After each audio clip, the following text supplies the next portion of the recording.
Hello, and welcome to Mountain Standard Time. I, of course, am your host, Nathan Giede, and today we're going to be speaking with Ellis Ross a little bit later in the program, who's going to be talking to us again about his run for the leadership of the BC Liberal Party, our right-of-center party here in British Columbia.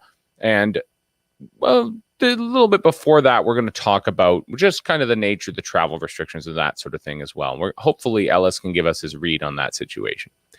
But first, my opening statement.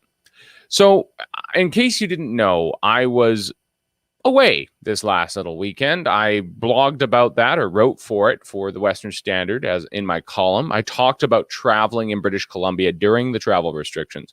And as far as I can tell, in the north and in the interior, the southern interior, to be clear, that's where I was, there really wasn't anybody anywhere trying to check anybody for things. The Coquihalla appeared clear.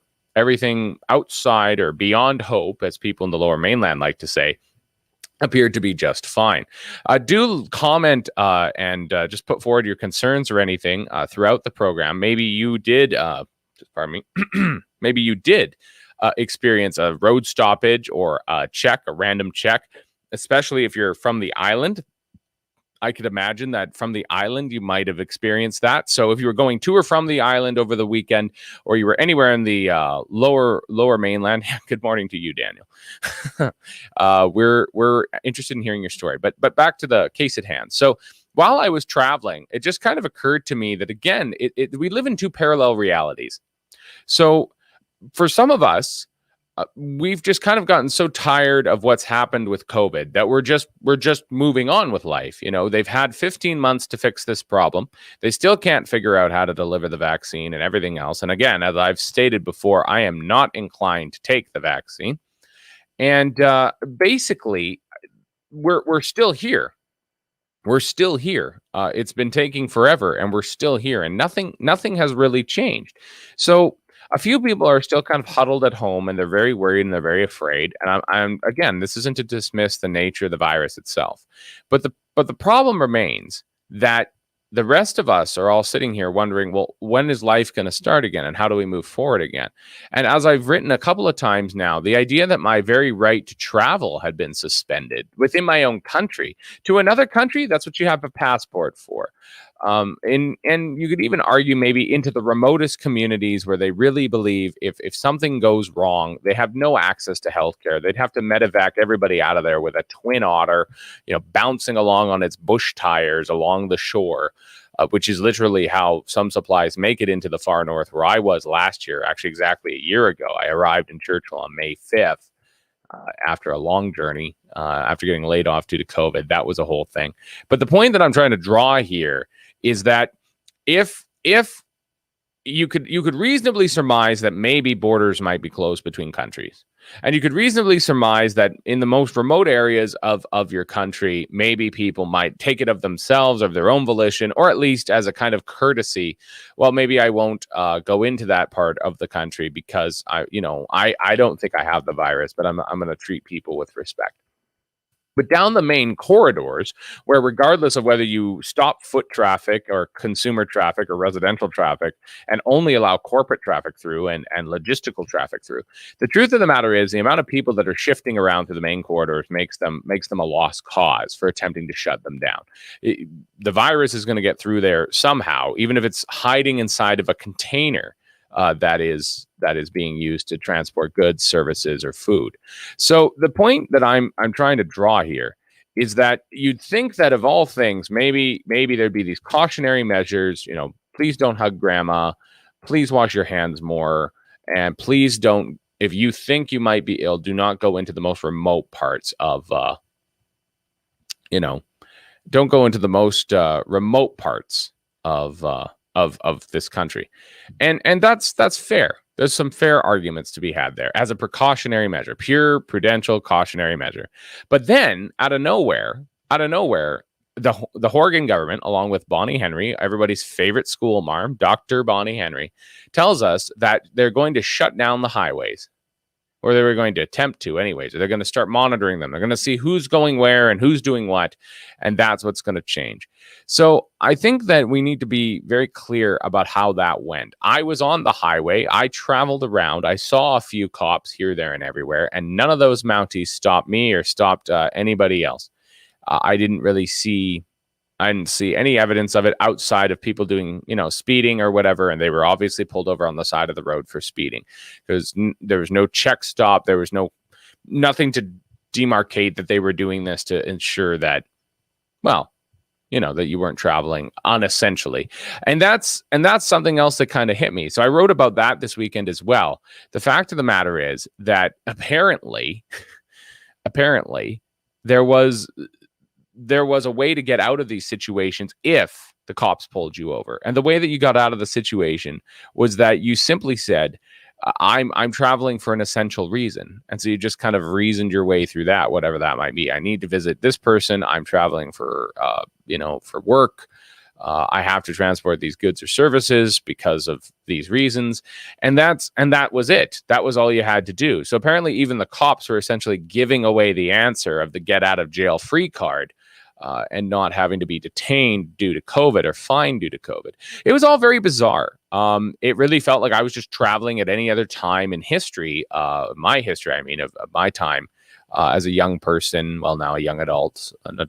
I'm 31. Somebody traveling through. It was somebody traveling through just because, they're just going somewhere. Like it was still 2019 or early 2020. And I suppose what kind of strikes me about it all is, again, that question of parallel realities.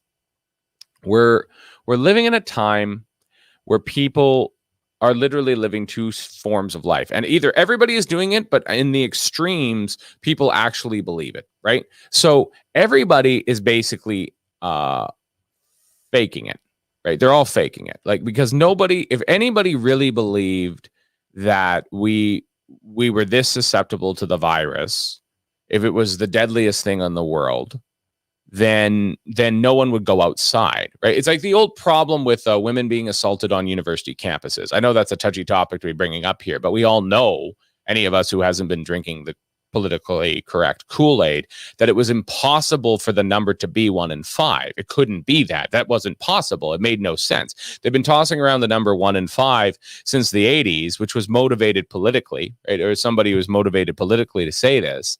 And that number has been bouncing around feminist circles and non-feminist circles for a really long time. But it couldn't possibly be that, because you would not allow your daughter to go to university if that was the case. Or you would go to university yourself and hide in the bushes yourself and find all those other people hiding in the bushes, and you would take them out by hand. That would be what you would do. So in order to protect your daughter, you'd either keep her at home, or you would, of course, or encourage her to not go to university, or you would go to university yourself and take out this plethora of assaulters that are clearly hiding behind every nook and cranny at the university. This isn't possible. This couldn't exist. None of us really believed it. We just repeated it over and over and over again, because people still went to university. And indeed, the female population at university has increased exponentially since the war, right? And since the 60s and since the 80s. So that couldn't be true, but we all repeated it anyway. So the same thing here. I do not deny the existence of the virus. The issue, though, is that how deadly can it be if people are just going about their daily lives all the time and sneaking in quick trips here and there and whatever they're doing. And indeed, there's a very weird feedback loop. For those of us who are just more skeptical in general, we're all just doing what we're doing. We're all just enjoying ourselves for the most part, and trying to be cautious and not be overly ridiculous, but we just do our lives and whatever. But the great irony is that those who promote the virus most strongly, particularly our leaders, right? And I'm thinking, of course, of Hadju and all of her trips, right? Minister Hadju. I'm thinking of Theresa Tam and how ridiculous she is, and the points that she was making. I think she was making recommendations about married couples consummating their relationship, and unmarried couples for that matter, consummating their relationship, and how to have safe sex during COVID. Like it's a theater of the absurd, right? For those of us on the more conservative side of the spectrum and the traditionalist side of the spectrum, where we kind of think, one man, one woman, and monogamy and all the rest of it, all this was kind of nonsense. It just didn't make any sense. We never participated in the swinging 70s, and we never will. It doesn't mean we're not sinners. It just doesn't add up to anything. So other people trying to preach morality at us around the question of the virus was just, it fell on deaf ears, because like, well, we already take precautionary measures when it comes to all sorts of things because of the way we live our lives, regardless of how you might live your life. We don't party the way you party. We party differently. And so we're all living two lives. We're all living two lives, because if we really believed that every possible surface everywhere in the world could contain COVID, and that would immediately cause our death, or within a matter of moments or days, or the death of one of our loved ones, again, immediately within a matter of moments or days. If we really believed that, then we would completely change our behavior. We don't. And it's evidenced by the fact that our behavior has not changed, or we're essentially having to hide our true behavior and our true intentions, and give false pieties to the theocracy that is COVID, and to the government that is COVIDism. You know, if you thought communism was bad, at least they were trying to get to space. COVIDism is trying to keep you in as small a space as possible. So I think the issue with what's going on here is that we're all living a lie. We're all living a lie. We're all faking it for the sake of trying to be nice, polite, obey. And because we're all faking it, this is actually starting to cause a huge amount of cognitive dissonance in all of our minds. So I'd be really interested to look at the mental health of our populace as we work through this, because if our mental health it would be checked, if we could find a marker from late 2019 or early 2020 and then look at mental health today, and I'm not just talking about mental illness or anything, I'm talking about like the mental health of the populace, or self-check, like even people saying like, what do they really believe? What did they really believe at the end of 2019 and 2020? What do they really think of their marriage? What do they really think of their job? What do they really think of society or the government? And what do they think about it today? I think we'd see some dramatic changes, even and I think we might even see a qualitative difference between what they were saying in, like, say, a multi-choice sort of survey written versus what they would say to you verbally, right? So quantitative versus qualitative kind of difference. Because again, they might even fake it in writing because they might be scared that someone would take them to task on it. But again, you give somebody, you hand somebody a beer and tell them what they really think about something, and suddenly they give you their real opinion. And this is exactly it. I think that we all know that we're all sort of faking this. I think we all know that our leaders have no idea what they're doing. I think we all know there's a lot of spaghetti being thrown at the wall. And we also just keep hearing rumors of things going wrong. Case in point being, and I'm getting kind of personal here, just a moment. Pardon me. Case in point being, somebody very, very close to me, I'm not going to name them, but somebody very close to me received the AstraZeneca vaccine. And they're in a very high percentile of health for their age. They're into their 50s, well into their 50s. They're not a young person, but they are an incredibly healthy person. Somebody who does not smoke, someone who does not drink, somebody who probably hasn't gotten up late in 30 years. Has kept a very strict regimen. Literally looks like the older men of Hollywood when they've gone to the trainer and been trimmed up for the new role that they're taking in some movie. That's what that gentleman looks like. He's well built, strong, handsome, and very healthy. He received the vaccine not that long ago, and for the first time in his life, he's experiencing blood clotting. We know this is a side effect of some of the vaccines. Apparently, the AstraZeneca vaccine is one of them. And the issue in my mind is that, again, I could understand how comorbidities, it's just like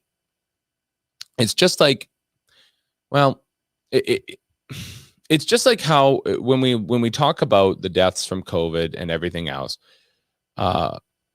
we always need to look at what those comorbidities were. That's key.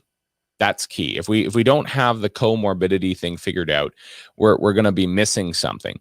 And so the comorbidity thing, when it comes to deaths from COVID, and it's an old problem, right? So you were distracted driving, right? You were distracted driving. It's an old problem, right? You were distracted driving, and you get into a car accident where you're deceased. But what killed you, the car accident or the distracted driving? Well, the distracted driving led to the car accident. Okay, that's fine. Here's a question. What happens if you have a heart attack while you're driving? Which one? And then you have an accident, which is a fatal accident. Which one which one killed you, right? The heart attack that caused you to have the fatal accident, or the fatal accident that was caused by the heart attack.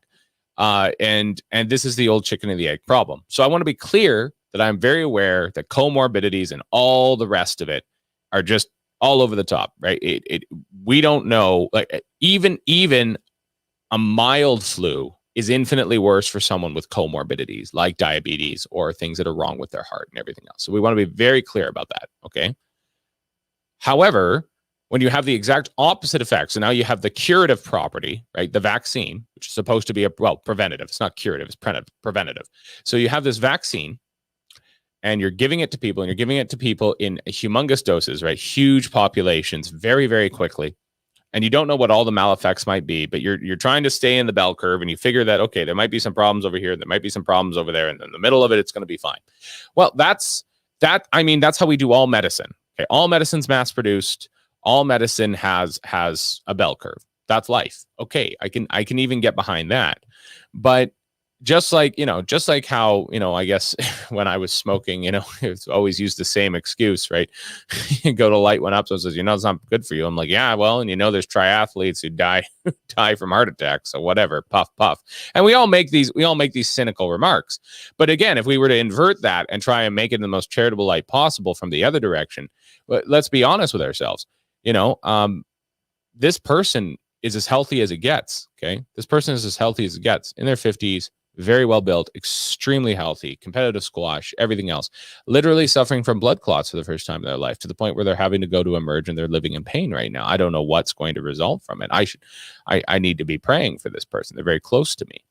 And that is a bit like, what do you say to that? What do you do with that? It's literally the opposite of whatever it should be. Oh, this person was already extremely overweight. Oh, this person already had very severe diabetes. Oh, this person was already suffering from cancer. This person was already had a weak heart. I don't want to excuse those deaths. I'm not trying to dismiss them.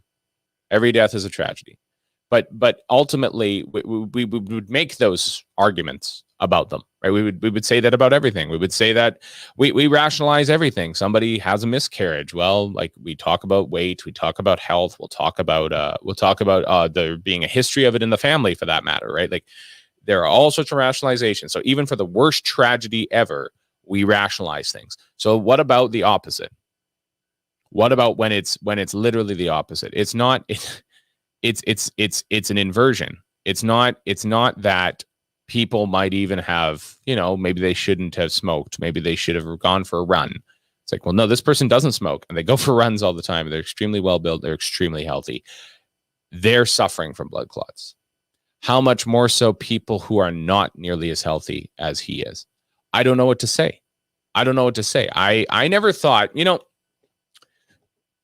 if I can get real with you for a second, like, it's funny, because I think I'm always giving you my honest take. I want to be clear about that. I'm not trying to fake it here. I guess I can get kind of jazzy and do whatever I got to do, but I in all honesty, there should be $50,000 instead of 100. Yeah, I thank you, Chris. I appreciate that. Of course, if I get up to those numbers, then I'm going to have to push Tucker out of the way, and me and Tucker are going to have to duke it out live, and I'll win because, well, I'm younger. But whatever. My producer's laughing at me, and he's going to cut the feed here because he loves Tucker so much, and things faded to black. But I appreciate that. No, it should be 50,000. It should be 800,000. No, I don't care. I just got back from this trip with my beloved. I explained this in that thing I wrote, and we'll get back to the whole question of vaccines in a moment here. But like, I was on this trip, and this was me being introduced to the family. Because again, with certain expectations of where things are headed between us, and how much I really, really do care about her. This was one of the only ways to see people. And I was really insulted when Bonnie Henry and the gang tried to ban me from traveling around and any of us traveling around, because like, this was the only way for me to meet these people. Like, they were already not be able to come to our ceremony and that sort of thing. Right. So I had to meet them this way. But what am I going to do? Okay. So I went anyways, right? I wasn't not going to go. This was a pretty essential reason. Somebody said that in the comments the other week. There's a pretty essential reason. And so coming back to the point of there being 50,000 subscribers, like, I only need one fan, and it's her. She cares about me very much, and she does a really good job of keeping me humble. And if it wasn't for her, I probably would have been, totally drunk on power by now already and done all sorts of stupid, crazy things and be up on charges for something. I don't know. The point is that without her, like, I'd be a mess. I'd be a wreck. So that's what it is for me. If there's 50,000, if there's one, it doesn't matter. There's only one person in the audience who matters to me. Not that I don't care about the rest of you, but I mean, there's only one person whose assessment is really true for me. And she's it, Okay, so coming back, let's talk a little bit about the vaccine thing. So here's the problem. If you had asked me even a couple of months ago, would I be the guy yelling about vaccines on the internet? It's like, no. Okay, no. And I've talked about this a little bit before, that I was raised in a medical family, like accepting medicine for what it is. Medicine is always a help. It's never a hindrance. And to date, I mean, I'd be more on that side than not. Though again, like I've said before on this program, my own father is, he's prescribed things to people, and he has looked at how the bulk drugs are not as good as the name brand drugs. The name brand drugs are dangerous. Yeah, I'm going to get caught for that one. The name brand drugs are always built better. It is no different than when you go to the store and get no name brand versus name brand. Everybody knows what Ichiban's supposed to taste like. Everybody knows that knockoff Ichiban doesn't taste as good as Ichiban. That's a reality. We all know that. And it's the same thing when it comes to brand name drugs versus non-brand name. The problem is when you start the bulk mixture is just never as fine of a mixture and a dose as the name brand was, because they put the money in. Now you're just taking from their ideas and mass producing it. I want medicine to be affordable, but my dad has dealt with this with people when he's prescribing things, and the bulk version doesn't have the proper dose. It actually creates a problem for some people because they have to double up, triple up the intake in order to get the same dosage. And you can imagine how long that takes, and how much cheaper is it if you're making the pills. If the original pill was 15 cents a pill, I'm just using a random number, of course it wasn't, or, it was 5 cents a pill. And your bulk pill is 2 cents a pill, but then you need 2 of them to do what that other pill is doing. You're only saving a cent. And to what end? And you're having to ingest more, and you're having to work through it more. And we all know that pills can work on the gut a bit, right? Like, there's a lot of people out there that can't take Tylenol straight and that sort of thing. Like, people mix things with other things because it hurts their stomach, right? So you can imagine how much wear and tear that is on your system. So even my father has, his problems, and he is a physician. He has problems with the medical industry and the pharmaceutical industry. So that's not a problem. Like, I've always had questions about that stuff, and I've always known that there are definitely drug companies out there that are trying to make a buck, and they're of course paying the doctors to use their stuff, for sure, trying to wine and dine them and sweeten them up. But again, if you took me only a couple months back in time and said, look, you're going to be the guy who's ranting on the internet about vaccines, I wouldn't have believed you. I wouldn't have believed you. But then, I got involved here and everything else. And now I'm seeing in real life, again, to get real here for a second, Candace is reminding me that I'm kind of rambling here. Thank you, Candace. I didn't ever think I would meet someone who would have a maleffect from a vaccine. I didn't think anybody in my life would have this problem. And maybe that's, thinking like, oh, that always happens to other people and whatever else like that. And that's a bad thought to have, because guess what? Like, your brothers, your sisters, your neighbors, right? They're struggling to pay their bills too, right? They could end up on the street too. You could be just like them. It doesn't matter, right? Like, anything bad can happen to any of us, and we all need to carry that with us at all times. But just coming back to what's happening there, I'm just blown away that somebody that healthy could have that kind of effect with a vaccine, and that kind of problem. And I don't really know what else to say about that. It's shocking to me. And again, like I just said to you, if you had told me a couple months ago, yeah, you're going to be the guy raving about this on the internet, I'm like, no, I'm not. That's not me. I just write about it, in the paper that I used to write for, and just be like, I have questions about the vaccine, say it kind of really subtly and that sort of thing. And I'm not making an accusation here. I'm just connecting two dots. The fact is, he was dosed on a certain day. He is of optimum health. He is a hardworking guy on these counts. And on the other hand, he's having really bad reactions to it. So, is there anything else to say? That's a pretty damning data point. It's a pretty, I know it's a single data point, but now I have a data point. That's a real thing that people don't understand when it comes to data and stats and everything else. Nobody can read stats and statistics and stuff except for numbers people, right? So numbers people, and then they try to translate it for the rest of us. But the way that you get someone involved with that stat is you have to have them connect to that dot on the graph, right? To that data set on the graph. And it's like, I knew that there were problems with the vaccines. I knew that people said that there's going to be these issues and that issues, and we haven't tested enough.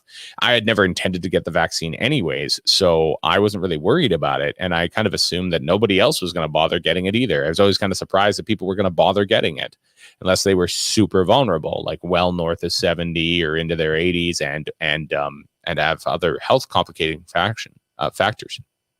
So that was the only way that I kind of thought of it. But then like now I have a family member who's been hurt by the vaccine.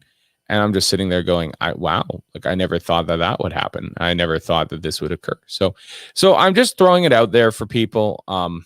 We can get into some of the comments here. Just kind of look at what we're up to. Now, Julie's giving me some thumbs up. I miss Julie. I would like to see her again. Be nice to see her soon. What else have we got in here? A few people are talking about just the vaccine itself and the government. What's going on. Kenny made a point of love it. Most are faking. I think he said this again. I want to be very clear that this is basically my thesis now when it comes to the question of the vaccine. I think Cody made a point also as well. Of shouldn't all of us anti-maskers or non-mask wearers be dead by now? That's actually let's queue up on that a little bit. Cody's been commenting on the show for a while. I really appreciate his comments. Let's queue up on this a bit. Here's the deal. The one thing that really does throw me for a loop, and because I was helping out at the food bank or the I don't even want to call it homeless shelter because it's not a homeless shelter. I mean, the soup kitchen. That's what I'm trying to say. I was helping out St. Vinny's here in the Northern Capital for basically Lent. I was just trying to take Lent seriously, to pray at the fasting, the almsgiving, try and do that.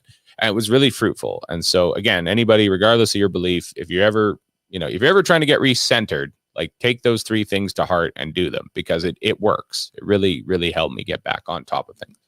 And the point is that I'm helping out. And as I'm helping out and kind of looking around, the fact of the matter is like the faces aren't changing except for when there's overdoses, right? Like, so that's the only thing that's changing, who's coming up and who's not coming up for food. That, and of course, when certain checks, certain days of payment roll in, and that's a sad reality.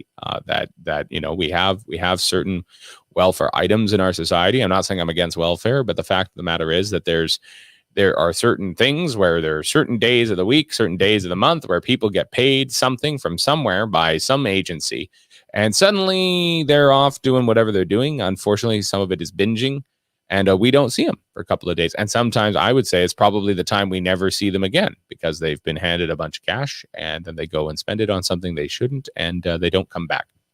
But the point I'm trying to draw here is that, again, coming back to the virus and then how deadly it must be, shouldn't it have decimated the most vulnerable population in our society? The population that lives outside, that has all sorts of other comorbidities and issues, and especially damaged hearts, damaged lungs from some of the choices that they're making and the addictions that they have and the vices that are controlling their lives.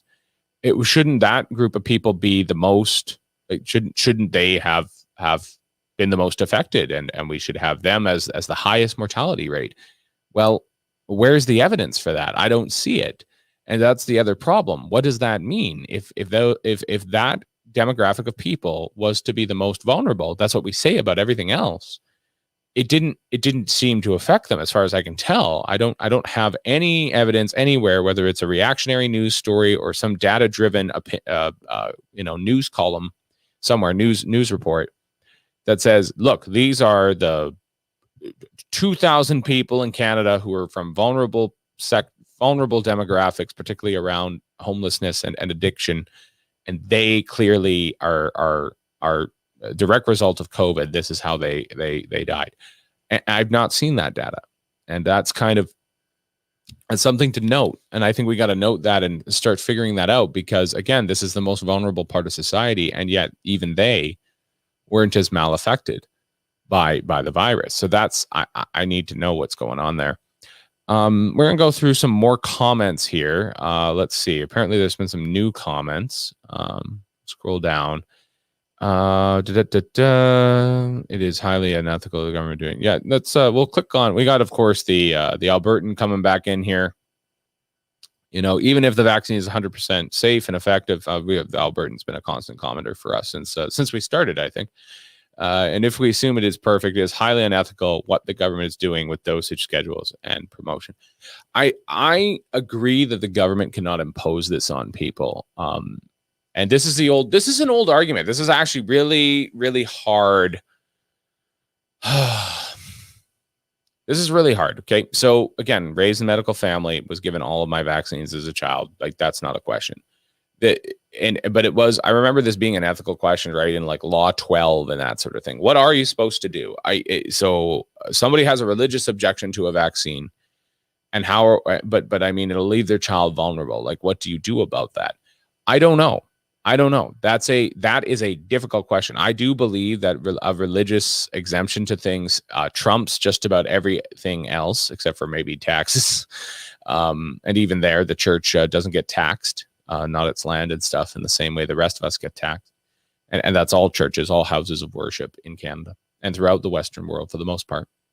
But outside of that, religious objections to things are pretty much, I think, sacrosanct.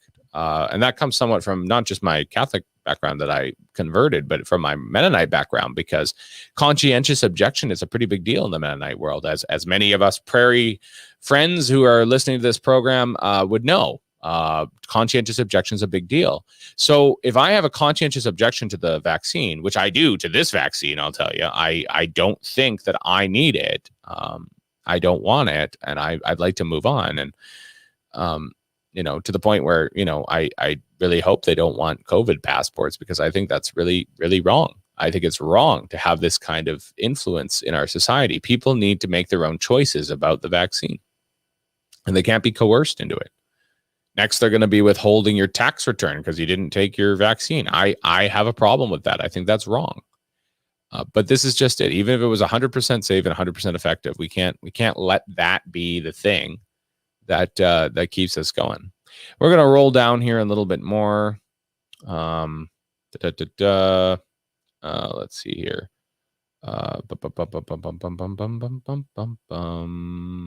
That's Cody making another good point there. That's why they are challenging churches. Yeah, that's a good point. Like, in a sense, that's exactly it. That's exactly it. Like, the fact of the matter is, there's only one group of people that are really concerted in their efforts to resist the lockdown tyranny, and it is mostly the religious groups. But let's kind of pivot here a little bit, and let's talk a little bit about the censorship that was happening. I think it's Bill C-10 is happening over in Ottawa. I'm not sure where they're at with it. Are they at second reading, third reading, 10th reading? I don't know. So it changed yesterday. My producer is telling me. Just a second. I need a glass of water here. Hold on.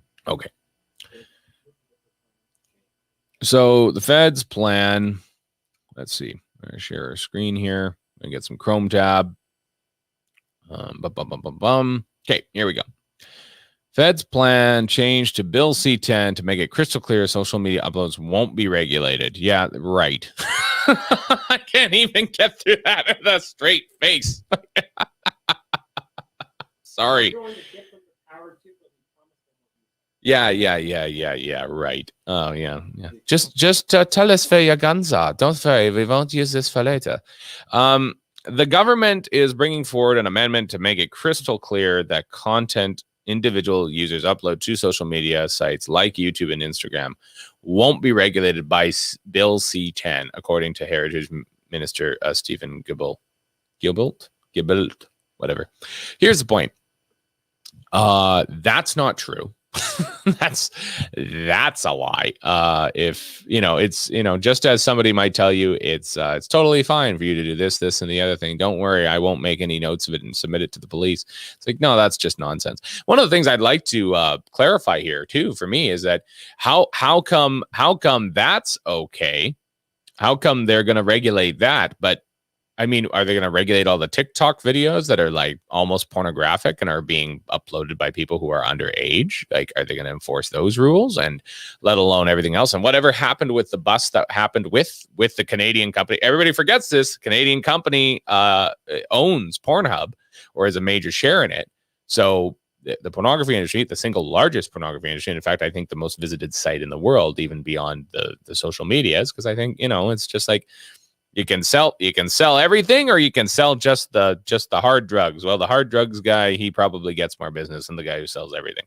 And so the point is that website and that industry, which is a terrible, terrible trespass against the dignity of human beings and people and everything else, freedom of expression, you can go argue that all day if you want to. But the fact is that people are living in slavery, and people are being exploited, and they're literally committing suicide over knowing that where they're at with this and how terrible it is. And finally, people are consuming it and paying it, and so this is new slavery, and it's evil.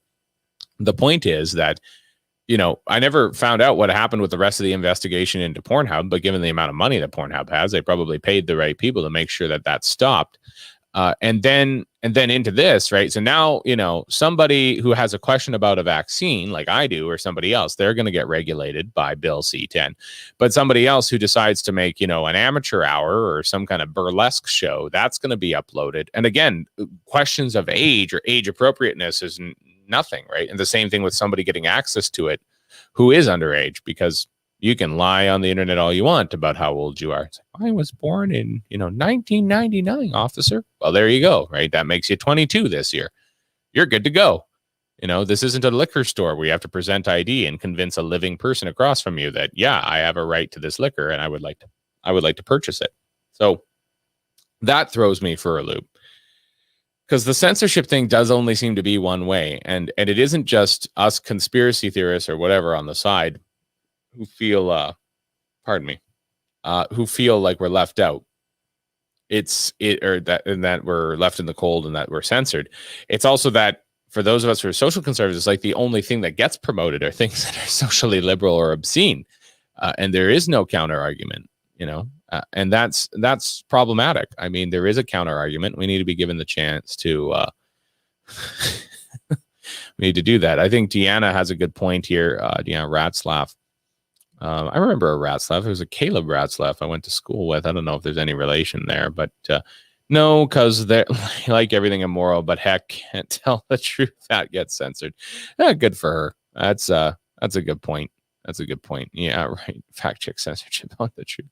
Yeah, we're gonna fact check. We're gonna fact check the fact checkers. That's what we're gonna do. We're gonna fight the fact checkers, and I think that's kind of maybe another place to put this is like, there's what's being displayed and there's what's happening. I went off on a trip this weekend in full denial of everything that was happening, completely against what was happening. They were trying to regulate our travel, regulate our speed, regulate everything, and not allow us to go and see our friends and our family and try and share life as an experience and be human beings with one another. And I left, and you know what? Like, there was no enforcement out there. There was none. And I think there was an acknowledgement by most of the enforcers that this wasn't possible, just like there'd be an acknowledgement by most of the enforcers if every single church and every single business just opened up tomorrow and said, you know what? Come in here with a mask on or not, I don't care. Like, sanitize your hands or not, I don't care. Like, just don't be dumb. Try to observe, some precautionary measures. I want to sell my goods. I want to worship my God. End of discussion. Do you think there's enough police? There's not. Like, we make jokes about how undersupplied our military forces are. Not that they would turn the military on us, hopefully, but I mean, we make these jokes all the time, or we make comments about it all the time, and it's a sad thing. And I have respect for our men and women in uniform, but this is the joke. Like, like they can't stop us all. They just can't. They don't have the numbers. They don't have the people. It's just not possible. You're right, Cody. Non-compliance is the key. I completely agree. Washington Post ripped for ending Biden fact-checking database for rest of his term. 100 days into Biden presidency, WAPO mothballs fact-checking database.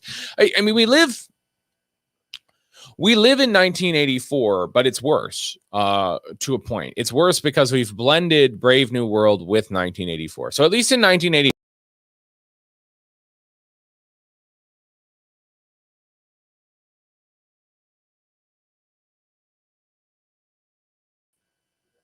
And I'm back. Yep, no worries about that. Sorry about that. We hit the wrong button. Pull the lever, Kronk. Wrong lever. I think Disney's going to pull us for that. Anyways, that's what happened there. We made a Disney reference and they pulled us. Just kidding. But no, this is the point. Like, we live in 1984. And it's worse than 1984 because it's 1984 blended with Brave New World.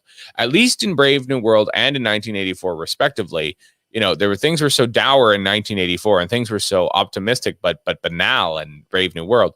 The things that, like, maybe there might be some epiphany that would occur, but we're being pulled from both ends now. So if you resist, you get the 1984 treatment. You will be picked up. You will be detained. You will be interrogated. You will be intimidated. You will have your name wiped from the records. You will be canceled by Twitter, everything else.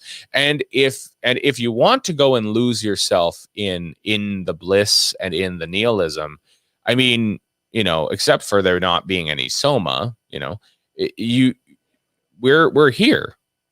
We're here. You can, you want to watch it, you can find it. You want to purchase it, you can get it on the dark web. Like, it's if your materialist appetites are where you're at, you got it. So any kind of question of what is really human or dignity, or should this be the authority or purview of the government, that isn't allowed to be discussed, and you will be destroyed.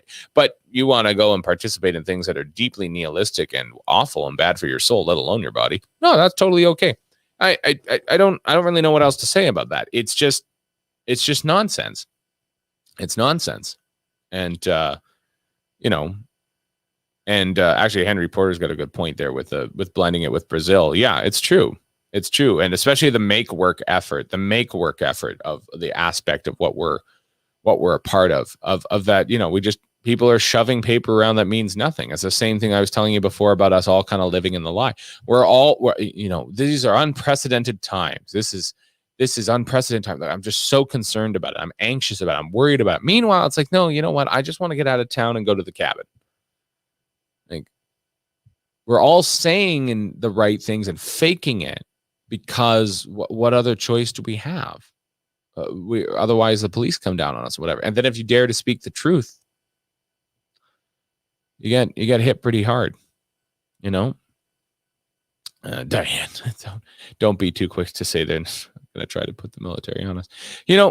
Diane, you've got a point there for a couple of reasons. One of the biggest reasons you got a point there is that the truth is that, again, wherever you stand on the protests that have ever happened when it comes to Idle No More or what happened out west with the Wet'suwet'en,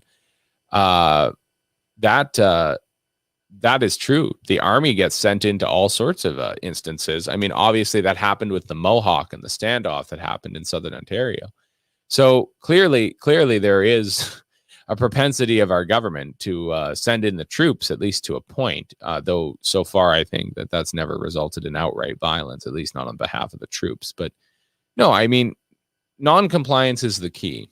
Non-compliance is the key. And I don't think you have to be, I think you can take Bonnie Henry's recommendations and kind of, be kind, be calm, and be resistant. Like, it's like, no, thank you. It's like, do you mind telling me where you're headed? Nope, no, thank you. But I wouldn't mind taking your badge number and making a complaint that you're offending my civil liberties. If you want to leave your badge number to yourself and leave me alone, I'll see you later. Bye. Like, and people might say that's rude or whatever, but it's like, no, I mean, like, If you're not threatening violence at somebody, you should be able to basically say whatever you want. And if what you have to say is no, thank you, and if you ask me again, I'll be asking you for your badge number to make an official complaint that'll be put into your record that will show up later when you try to be promoted, and I will very happily testify against you the next time anybody tries to bring you up for recommendation or promotion. That gets to people. It gets to them. Saying no and saying it with a bit of a toothy smile and a bit of a glint in your eye that says, I am saying no nicely now. If you want me to say it nastily later, nasty letter will follow. That gets you places. It really does. You know, the Albertans given us another one to kind of think about it. There is nothing new under the sun. The tech is different.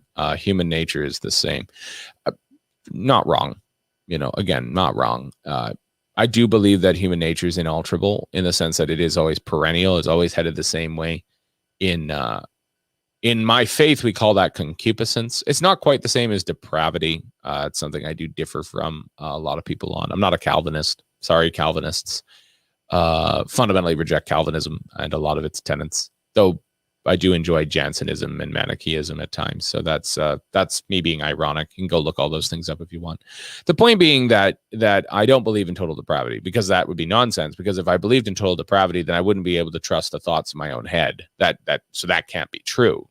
Pretty obvious, really. I don't know how Calvin missed that. But the one thing that is clear is that no, people are concupiscent. You know, they always give themselves another helping of pie. They always maybe, oh, she's cute, she wants to talk to me, and they head that direction. And I'm not saying that the natural inclinations or natural appetites of people are always wrong, but they can easily be misused, abused, or turned wicked or twisted.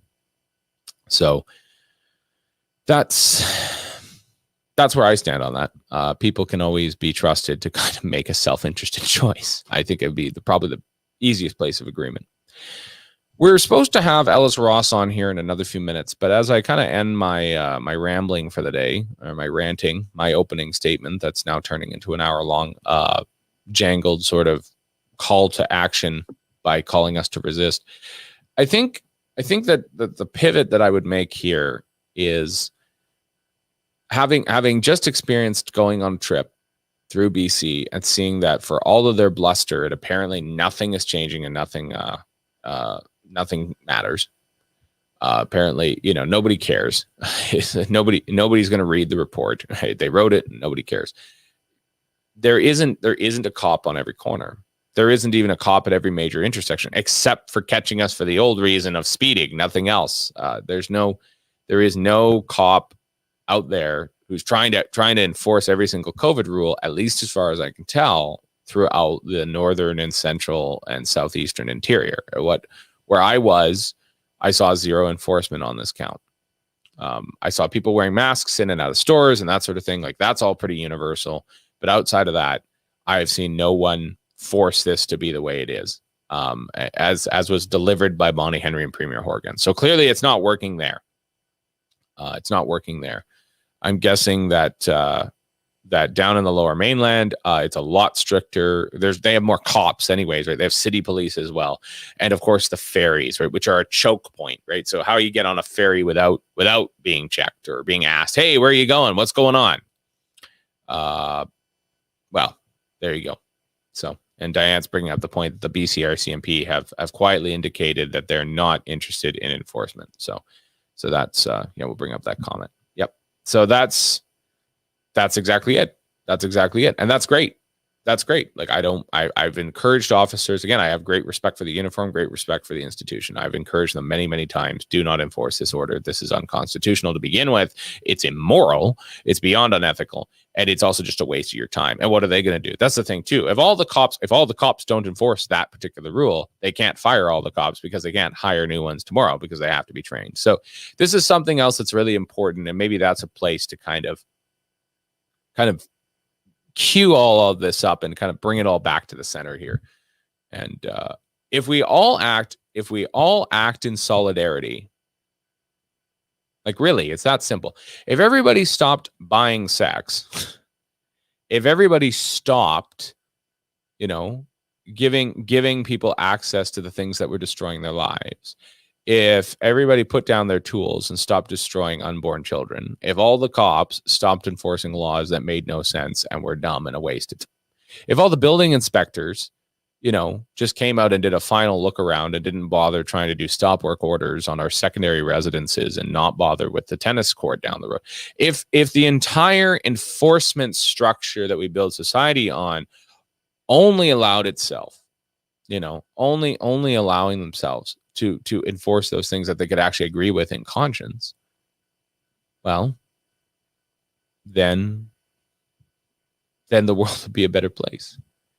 And that's what it boils down to. When civilization, I don't know if I want to say it finally collapses, but when things finally come to a head on this count, what we're going to understand in no uncertain terms is that we needed to have solidarity with one another. And if we had supported each other, had solidarity, and treated each other, well, then we would have been able to keep our civilization rolling. We would have been able to keep the hoop going, right? The kid with the hoop and the stick, and he knocks it around, right? He keeps it going, right? Keeps the momentum going. That's what's keeping it going. We're on the fumes. We're on the fumes of strength and honor. We're on the fumes of living an honor-based society, and a society that honors one another, and a society that observes strict mores around certain issues and questions of conscience. And we're falling apart. We're falling apart, and we have to be very careful with that. So, I think that the way to kind of bring it all back together is that I didn't just go for a ride this weekend in order to just be a jerk, and just be like, haha, bleep, bleep, bleep you, Horgan, bleep, bleep, bleep you, Dr. Bonnie Henry. Like, of course I did. That was part of it. But I also did it because I thought to myself too, that if anybody else was out there doing it, like, I needed to be in solidarity with them.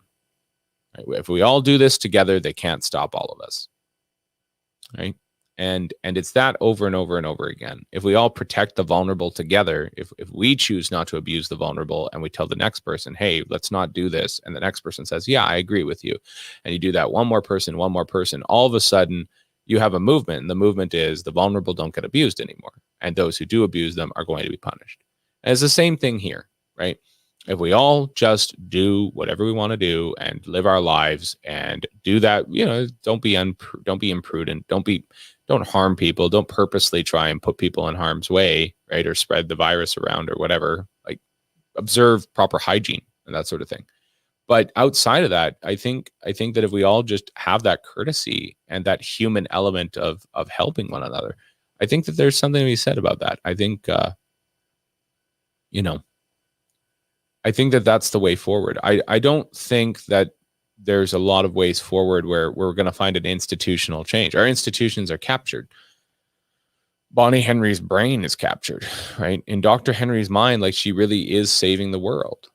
There's no room in there for doubt about maybe some of the decisions she's made, or for Premier John Horgan. And at the same time, these people don't question it, right? They don't question it. They don't have critical thought around these issues. So I think that's a key element of it, is that we really need to think to ourselves, how are we going to change this? Well, it's solidarity to our conscience. I like that. Ilya Hart just put that up there. I like that. Solidarity to our conscience. Yeah. I mean, that about sums it up. The only way for us to get from where we are to where we need to be is to stand in solidarity with one another. And that, I mean, I guess, kind of to get super real for a moment, that's been kind of the biggest thing for me when it comes to even what my relationship has revealed to me and that sort of thing, when it comes to, again, the vulnerability of particularly women, and how us men can sometimes be, well, sometimes us men can really make mistakes in that count and not protect, and not honor and not respect. And without getting too far down that line, again, it's like, if every man had not made those choices, women would be protected. Like, that's what it is. And it's the same thing going the other way around. If women felt that protection, maybe simultaneously the neurosis and anger that gets visited upon children or fellow women would be changed, right? And so there's that leadership role. Now, again, a lot of that's based in my faith and kind of archetypes and that sort of thing. But again, it also loops back to the same thing, is that we're living in a time of fundamental lack of disrespect. And the first people that we're disrespecting in a sense is ourselves, because we're lying to ourselves that this what we're doing is working, and it's not. And we're lying to ourselves saying, oh, well, we'll make this exemption for ourselves, but we won't make that exemption for other people. And then we'll tell people that we didn't make that exemption for ourselves, or it was really, really necessary. This was essential travel. What I did was not essential in any medical or job related sense. It was essential in a human sense. I needed to visit these family members. It's essential that I tell you that a family member of mine is suffering from side effects of the vaccine. Someone who literally would be the last person on my list is who would have suffered that.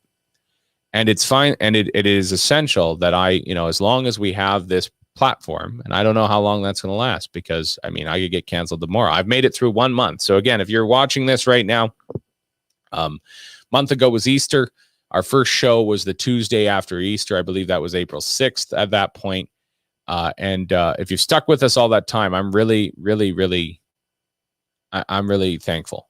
I'm really thankful. And thank you for the views. Always remember to like and share this show, and to always kind of just promote that idea of we're going to stand in solidarity. We're going to bring people onto this show that get canceled everywhere else. And we're going to talk about the things that are really tough to talk about in this show, as much as we can. We brought on the transgenderism stuff last week, and this week we're going to be talking with, I believe Ellis Ross is supposed to be with us in a couple of minutes here. And we're going to be talking with, I want to say Jay Hill is coming on tomorrow, I think. I'm 98% sure that I've got Jay Hill for tomorrow. So that'll be the second half as well. So I'll do another kind of opening sort of thing here. And then in the morning on Thursday, we'll do what we've been doing, which is doing a bit of a news roundup. So we have Stuart Parker kind of on the second half there. I'll tell him that because he needs to know when to come on. But we'll have him on the second half. And we'll probably have Aaron Ackerman on the first half to just talk about the news and what's happening in the news. And last kind of few shout outs here before we kind of pivot and get our guest online here. I want to say thank you to my producer. He's been here since day one. He helps me produce another show as well. This is something he does on the side of his desk. It's a lot of work. It's an awful lot of work. I want to thank, of course, our friends at the Standard that have given us this platform, allow us to talk about this stuff. It's pretty controversial stuff. Like, good luck finding some of these takes anywhere else, even places like, not to throw them under the bus, but even, the alternative media elsewhere in Canada. I think that I'm pretty genuine, or I try to be pretty genuine with you. And things here are outside of that opening statement when I type it up every morning. Today's the first morning we didn't have one because we're running around getting the green screen up again this weekend. All the equipment that's in here, not that I can really show it to you. Someday we'll actually do a whole what really happens behind the smoke and mirrors thing. I think that's something we can do. It'll be really cool. We also want to do a series where we're going to bring on, various speakers, especially people speaking about the social credit movement and what that might mean or what that looks like. We're going to bring on a couple of people about different topics, and I'm going to do long form interviews with these people. That's appreciated. Chris says, I don't view anything you say as controversial. Well, this is the problem, isn't it? We're now literally living on two different planets, where one group of people believes this stuff and the other group of people is wearing 2 masks and a face shield and a hazmat suit and telling you never to see your family ever again. I don't know what to tell you. It's a pretty crazy time. But at some point we're going to do, we'll look around here and we'll take the camera. I don't know if we'll do it live, but we'll do a recording of like, well, this is the studio. This is where it is. Maybe we'll even do some bits about Prince George. Just like, this is where the host went to school. This is the northern capital. This is kind of Prince George's ethic. It's kind of bizarre, right? It's this northern town, but it's very industrialized. But then it's actually got a lot of progressive stuff going on, and then it's got a lot of nonprofits, and it's got all sorts of crazy stuff going on. So we'll do kind of like a Prince George sort of thing, and a how it's made sort of episode. I'm also brainstorming all this stuff because at some point, if it all goes. If it all goes really well, hopefully I'm going to be with my beloved in a short time here. And when that time comes, I'm going to not be on the show every day. So we need to provide content for those 2 or 3 weeks where I'm gone. So that's kind of the other thing that's happening. In fact, last thing I'll say before we bring on Ellis is in the comments, why don't you submit, not just, again, I've asked this last week too, but bring on, submit guests, people I should bring on, give me their contact information if possible. Again, use my email. We can throw my email up in a moment here and at the end of the show as well. And the last thing I'll say about it is tell us some concepts you want us to get into. Like, I'm not Aaron Gunn. You know, I can't run everywhere. I appreciate what Aaron does, but I'm not him. But we can do a little bit of running around here, a little bit of day trips or something, and do some filming and get some stuff together. And that's kind of what I think would be great for that time where I can't be here for about 2 or 3 weeks. So we'll talk about that when the time comes. I'll let you know way ahead of time. Just comment, like, subscribe. And right now we are bringing on Ellis Ross. We are very thankful to have him here, our contender for the BC Liberals here in BC, and he's going to tell us about what is happening in his leadership campaign. Welcome to the program, Ellis. Nice to be here again, Nathan. How you doing? I'm doing all right. I'm just really thankful to have you here.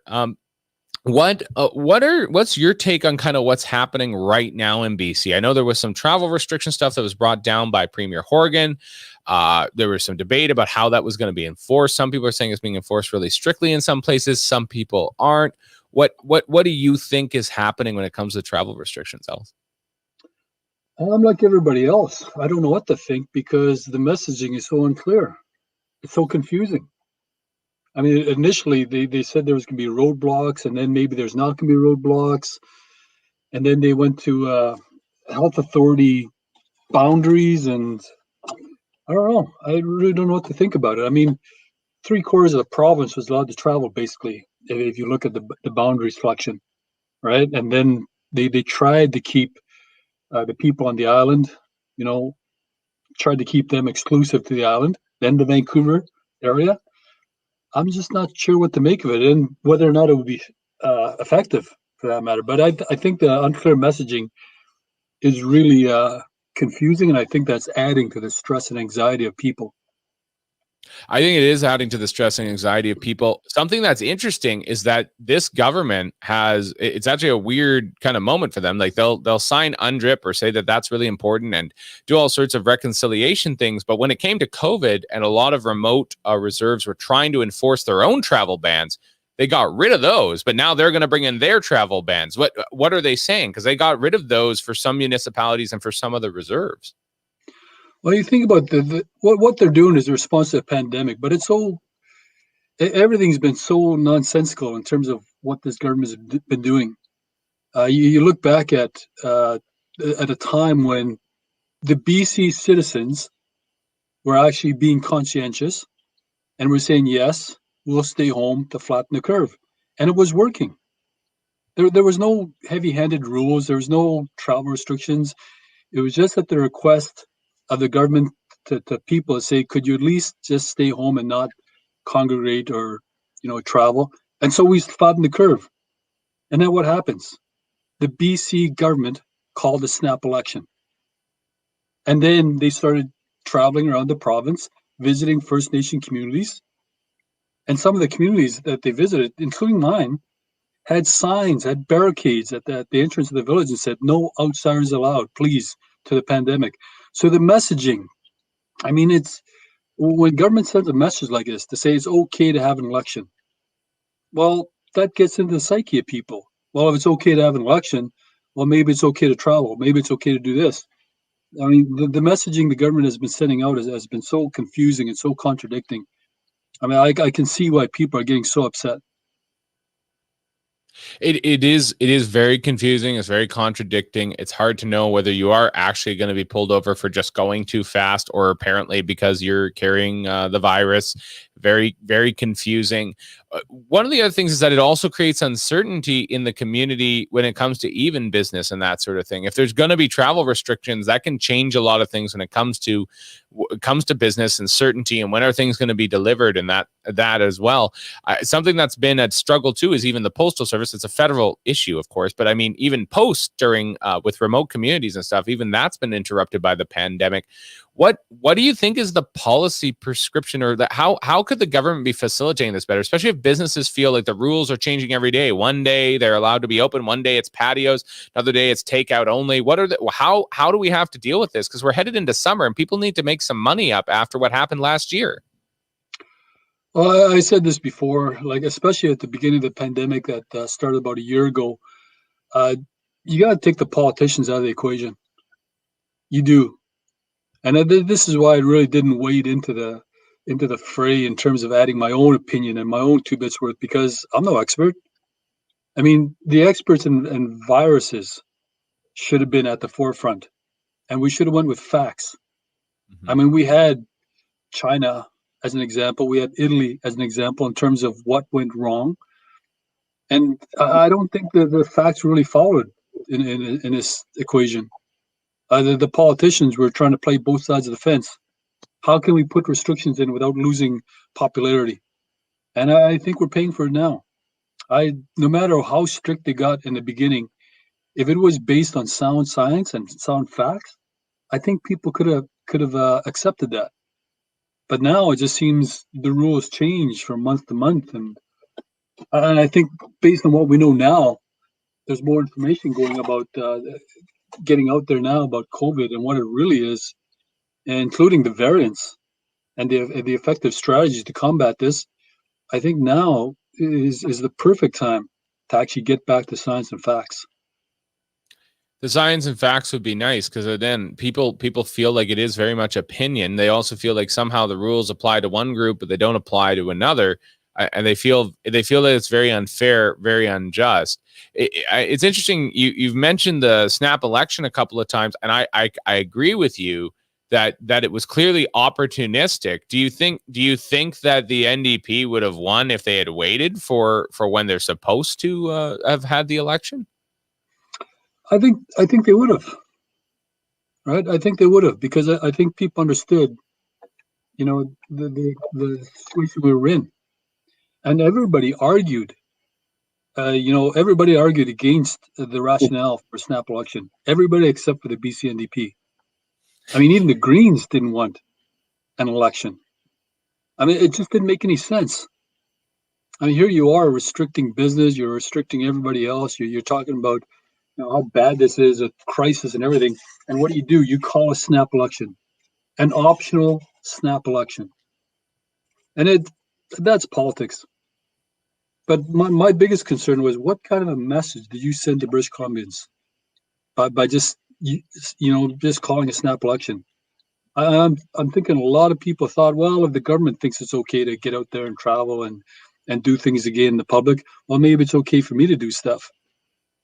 And so, I mean, this is one of the biggest things I talked about in the legislature, and saying, you got to be clear in your messages, not only the direct messages, but the kind of message that you're sending by doing things like calling a snap election.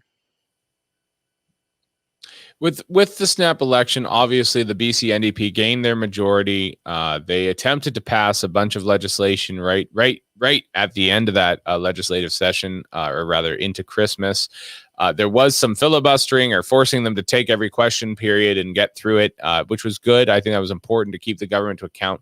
And then they came out with this budget in the last couple of months where nothing was really named or numbered. It was all just kind of out there. Now, apparently, there's finally going to be some numbers. That was nice. But are you seeing the things in this budget that you think are going to solve this problem when it comes to COVID, or finally and bring us back to a semblance of sanity? What's going to happen here when it comes to the budget? No, there's been no real emphasis placed on the private sector.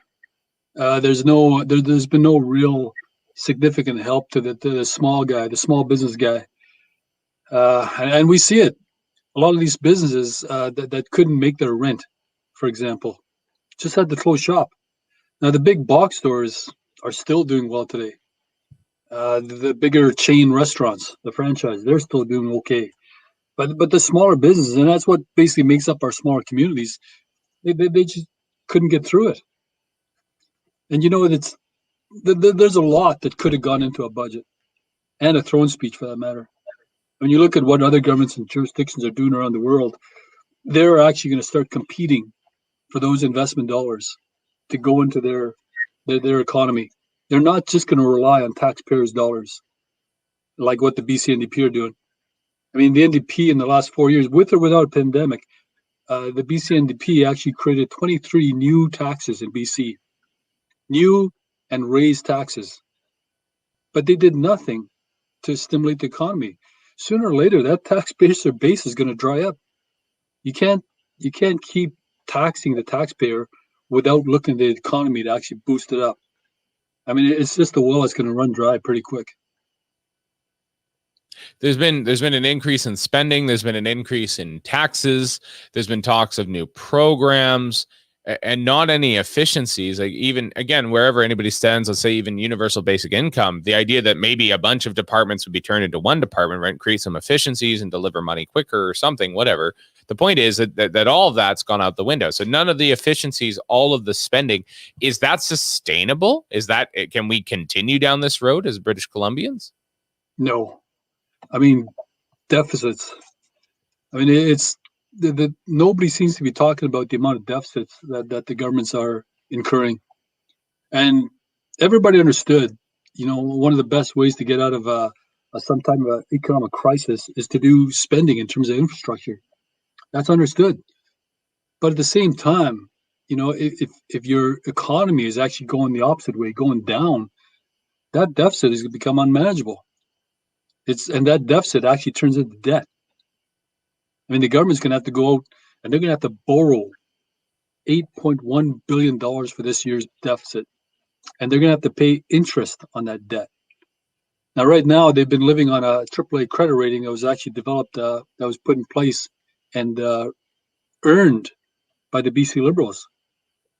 Well, if that AAA credit rating goes down, then the government that is actually using BC taxpayers' money is going to spend more money just paying off the interest. If we lose that AAA credit rating, and it's that interest payments, if they balloon, well, that's less money to pay on infrastructure. That's less money to pay on programs. And by the way, less money to pay for this biggest government in BC history. While this government has ignored the private sector, they've actually built up the biggest government in BC history at the same time. What is the answer on that count? Because if we're talking about it and that sort of thing, I think there's also been a cultural shift. I think, especially when interest rates got really low, a lot of people thought to themselves, well, what's the point of saving? If I put something in the bank, it actually is worth less because of inflation in a year. Why don't I just finance that truck today or finance that house today? I think that's also been driving some of the housing prices in BC, the lower interest rates. I don't wish negative equity on anyone, but if our whole culture has decided, you know what, debt's fine, let's just do it, let's just spend money and see what happens tomorrow, how do we change that in our culture to the point where we're like, no, we're only going to make prudent spending decisions, not just blow money out the door? Well, you can see in terms of housing or in types of those types of long-term purchases, but in terms of government, that is a totally different question, because the government's got more to think about than just low interest rates. The low interest rates here that might get actually negated by the fact that BC might lose its AAA credit rating, and the amount of debt. I mean, no, I don't think the media, except for maybe a couple, have actually tried to do stories on what kind of debt means to this generation and the next generation. There's no plan to pay off this debt. There's no plan to get out of these deficits, and that's quite scary, considering that this government has no real interest in actually building up the private sector, and at a time when we really need the private sector. I don't want to see anybody's rates go up in terms of electricity. I don't want to see taxes go up. I don't want to see fees go up. And the thing about this tax base, what I was told a long time ago, was that every time taxes go up, we all sit back and we laugh. It's about time those corporations got taxed. Well, the first thing about business is that every time costs go up, you pass that cost onto your consumer or your customer or the ratepayer. Yep. So what are we laughing about? At the end of the day, our cost of living is going to go up because the businesses are just going to pass that cost on to us. Yeah, it's a very simple point that doesn't really seem to carry through, despite, everybody in the business school side of a university is taught this very simple principle. Everybody else in the rest of the university is not taught this. I don't know why. But it is true that as soon as costs go up for anybody who's providing a good or a service, they're going to pass it along to the consumer. And the idea that somehow, they need to pay their fair share. Well, they may need to pay their fair share, but there's got to be another way to achieve that, because if you just up the income tax rate on any corporation, that does result. They don't just take less money next year. They need the same amount of money, so they have to up their rates to the next guy. Seems like a very simple concept, but nobody talks about it. With the future of BC Hydro and some of the things that came out in the budget around BC Hydro, what's your take on that? Do you think BC Hydro is headed in a healthier direction, or is BC Hydro being kind of hamstrung by what the NDP is doing?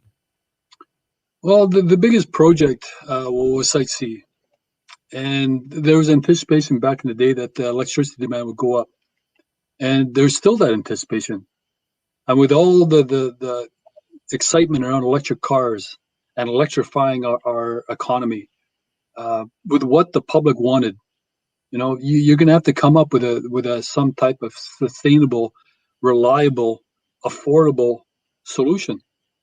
Mm-hmm. But right now, I mean, at the end of the day, what I really appreciate is, for the last 15, 17 years, I've been doing public service work.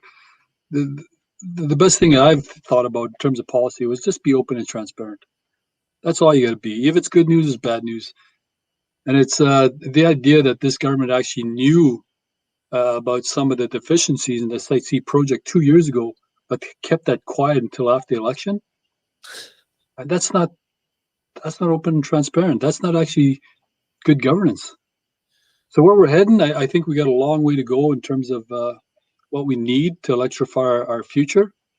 And I think there's a lot of issues that we haven't quite looked at yet in earnest. No, it's been quite the journey when it comes to Site C and the costs at Site C and everything else. I think, again, I mostly agree with another friend of the show, Aaron Eckman, who makes the point that at least those dollars are being spent in British Columbia, and they're being spent on wages in British Columbia. So then at least that turns into cars and houses and the domestic growth. But nonetheless, still the cost has been quite exorbitant. Hopefully we're going to capture that again. Another place where costs are going up and we're still trying to figure out what the new policies are is ICBC.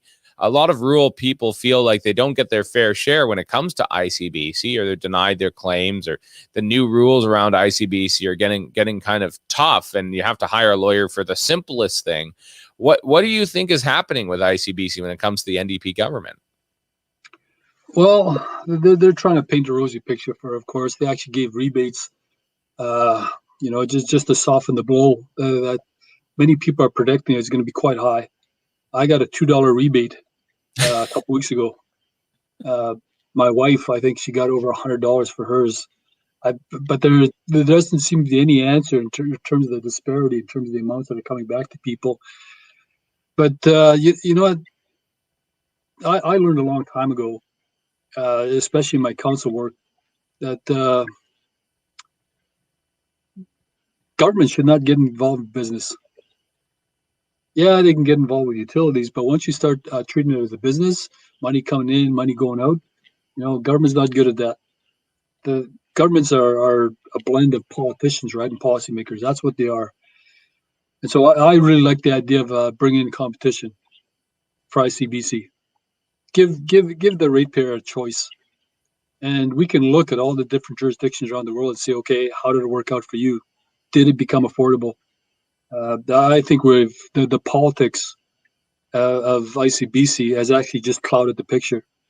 It's just made people very angry instead of just sitting down and say, okay, what's the solution for the long term in terms of affordability? The deficit that the ICBC will be undergoing, That's a government issue, right? What I'm concerned about is affordability. And that affordability is a clear problem throughout British Columbia with all sorts of different issues. Again, especially housing comes to mind. With what's happening down south, there was an interesting thing that happened. I believe in the latest budget or as a policy change, they're going to do what's called the sky tax. I guess they're taxing the area over top of the future development. So, or having bought a condo when it's not even real yet, then you make money on it later. I don't know how I feel about that anyways, but the point is that they're going to try and tax the sky. Could you give us a little bit more of an understanding of that, Ellis? Yeah, this was they claimed it was in response to the housing crisis that Vancouver is facing, this shortage of housing. And so what they were talking about is saying, okay, if you've got a building that has a tremendous amount of space above it in terms of unused space, Yep. then we're going to tax that. I have never heard this before. And it was, it's one of those ideologies like what the NDP talked about a couple years ago in terms of a wealth tax. It sounds good, but the devil's in the detail. Mm-hmm. And so, going into a person's home, for instance, and auditing their possessions and finding out whether or not they're wealthy or not and maxing up with tax returns. I mean, that's the same kind of mentality they were thinking about in terms of taxing the space above your building. It was, how does that speak to affordability? And what do you base it on? I mean, ultimately, the best reason why I heard there's a housing shortage and why there's a housing crunch in the urban areas of BC and Canada. The best reason I ever heard is because people want to come here. People want to come to Vancouver. People want to come to BC. You see these reports on what are the best places to live in the world. And Vancouver and BC is always ranks up there. So you've got all this demand coming in and prices are going up. And I think this is going to actually flow out to the suburban areas as well, given COVID. People realize, we can get just as much productivity working from home than we could in that big business building down in Vancouver. So you get a lot of these, professionals that are starting to move out of the city, starting to move into suburban areas, and in turn are driving up the demand for the cost of housing suburban. I mean, that's probably the best reason that I've ever heard. It's because it's an attractive place to live. So, but you won't hear that from the politicians' ears. You'll hear about all kinds of different excuses, and that's why we haven't really resolved it just yet. It is a difficult thing, and people do want to come to British Columbia. I completely agree with you there. That coming to British Columbia is obviously, I remember being away from my home, not even for very small stints of time, and I was like, no, I need to get back to British Columbia. Obviously, this is my home. This is where I want to be, and I don't want to live anywhere else. With the question of that demand, then is that the policy prescription that if we do more development, then there'll be more supply? With more supply, the housing prices can cool down a little bit, and people can get into places a little more affordably. Is that the answer? Well, that's one of the answers. I've heard that we need more supply, but I've also heard that with all the bureaucracy and red tape, it's really difficult to get that supply in a short term. And so I agree with those people who are saying that this has got to be cooperation between the provincial government and municipalities. I mean, municipalities have to deal with the issues on the ground. They have to deal with the water, the electricity, the roads, right? They have building standards they have to actually, adhere to. So I think this is an issue that actually just left out there. It's not just one single entity's problem. I think this is a provincial municipality problem. And if we can actually reduce some of that red tape while keeping up our standards, I mean, I don't see the demand for people wanting to live in BC going away. I don't see that going away. I mean, I think our population is growing year by year, and our birth rates aren't skyrocketing. It's not like the baby boomer generation. So I just think this demand from people all over the world coming and all over Canada coming to BC because we're a great place to live. And so I think the demand is just going to keep going up. I think the demand is going to continue to rise. I agree with you there. One of the questions when it comes to that demand and that rising then is, well, if that's the case, then how are we going to get these people to and from that? So leaving aside the affordability question for a moment, let's talk about infrastructure. That was mentioned somewhere in the budget. I don't know by how much, but we need vital infrastructure, and some of our roads are starting to age. And of course, we've had some infrastructure questions around pipelines and everything else. This used to be the way that governments put people back to work. So you needed a big project done. Site C is doing this a little bit. So is the Coastal Gas Link. But we've got lots of people out of work due to COVID, or lots of problems due to COVID. Where is the big highway solution plan that would take us from point A to point B and help people do the infrastructure things so that things do get more affordable and more accessible? Well, there'll be a few of them, a number of opportunities, but it's already in the budget for this year. Terrace is getting a new hospital. It's been something like 10 years in the making, but Terrace is getting a hospital. But I think, relying on government alone with taxpayers' money, right? That can't be the whole solution. And you look at some of the infrastructure projects that are on the books right now for the private sector. I mean, the private sector, in partnership with the government, side-by-side infrastructure and cooperation, that can create so much value, and sustainability. I mean, you look at LNG Canada project in Kitimat, $40 billion investment. The Chevron project right next door, $30 billion investment. And then we got pockets of proposed projects all over BC, ranging anywhere from $1 billion to $10 billion. But because of the red tape, because of the process, we can't get these off the ground. If BC really, truly wants to get back on track, then you've got to look at all of these infrastructure projects and don't just limit it to taxpayer-based projects, especially when you're talking about unmanageable debt and deficits. At least the private sector has a way to pay off their debt, right? They have a way to do it. Government is just going to have to keep going back to the taxpayer to pay it off if they actually have an interest in paying off that debt in the first place. One of the controversies over the term of the last government was, of course, the toll bridge when it came to the Port Mann and the updates that were made there. Now, it was a very nice new bridge. Things were updated. Things were made better. A lot of the infrastructure in that area has been updated. Now we got that kind of bypass road that'll take you straight to the ferries on a nice highway and not cutting through the bypass in Langley and everything else and hitting 600 stoplights. There's been some intelligent investments there, but that's exactly the question. It does infrastructure need to be financed through tolls or the gas tax? How do you finance it so people feel like they're getting something out of it, but they don't feel like they're paying too much? Well, when you think about that, is that that actually went on to the government's debt. And so when that went on to the government debt, that actually tied up a lot of money for other infrastructure projects, mainly the Massey Tunnel. Mm-hmm. The Massey Tunnel, before I became an MLA, I didn't think too much about the Massey Tunnel. That's an urban problem. I'm a rural. I'm just looking out for my own infrastructure issues that I want. And then as an MLA, I went through the Massey Tunnel. And I couldn't believe I sat in that traffic jam for 45 minutes, just inching along.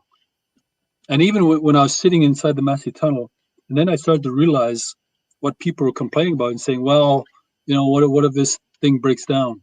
What if there's a leak and I'm under the river? And that's when I really started to think about this. And I said, the greatest population that we have in BC is actually the urban area, Vancouver. And getting around, is a big issue.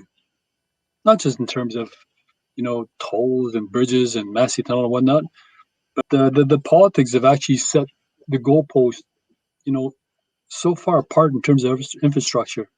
We've been championing the idea, for example, more SkyTrains, more charging stations, more infrastructure for electric cars. Well, all of this has a price tag. And if the politics get too far ahead of you and you don't have the dollars actually to pay off all these infrastructure projects, well, Now you're setting unrealistic goals, and that's not really fair. And I can really see why urbanites are really upset about the Massey Tunnel, because I think that population is just going to keep growing, and getting around is going to become a bigger issue if it's not really looked at without a political lens. But there's lots of politics when it comes to the Lower Mainland on a few of these counts. One of those politics is the SkyTrain versus the light rail argument, right? So SkyTrain, obviously, it's a kind of all-inclusive system. Hey, I love taking the SkyTrain from the airport. Going from YVR down to Waterfront is wonderful. It's awesome. I love doing that. But at the same time, I'm very aware, because I went to school at Trinity Western in Langley, so we were very aware of the lack of other transportation. But it turned out that there was light rail available. It just the political desire to get it all done just didn't manifest. What's the answer there? There is other options, but there seems to be infighting amongst the various provincial members of our legislative assembly, but also infighting amongst our institutions as well as our cities about how to get this done. Is there a place for leadership there when it comes to the provincial government? The people that are missing out of this equation are the commuters. The people have to deal with this, have to deal with congestion, or the affordability, or the accessibility.